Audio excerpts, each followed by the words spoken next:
UI UX যেহেতু এই sector নিয়েই কাজ করছি, কমিউনিটির জুনিয়ররা অনেক সময় প্রশ্ন করে কিভাবে শুরু করব, কোথা থেকে শুরু করব, কিভাবে ডিজাইন সুন্দর করব, ইত্যাদি ইত্যাদি। আমি আগেও বলে এসেছি, এখনও বলছি, গুড ডিজাইন ইজ ইনভিজিবল। ব্যাপারটা তো শুধু এমন না যে আপনাকে ইন্টারফেস ডিজাইন নিয়ে কাজ করতে হবে, খেলতে হবে আপনাকে ইউজার এবং ইউজারের এক্সপিরিয়েন্সের সাথে। হাই, আই এম সোহানুল হাবিব, কাজ করছি ড্রিমার্স ল্যাবে।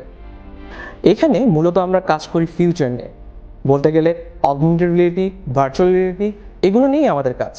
এবার আমি আছি ওস্তাদের ইউআই ইউএক্স বুট ক্যাম্পে। কীভাবে শূন্য থেকে একটি প্রবলেম আইডেন্টিফাই করে তা ডেভেলপমেন্ট পর্যায় পর্যন্ত নিয়ে যাওয়া যায়, তার প্রতিটি স্টেপ আমরা শিখব লাইভে, হাতে কলমে।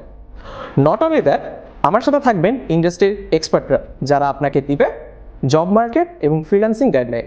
সো আপনার প্রোডাক্ট ডিজাইনার হবার হাতে খড়ি হোক আমাদের সাথে, শিখে ওস্তাদ হয়ে যান আপনিও। দেখা হবে ক্লাসে ওস্তাদের সাথে লাইভে।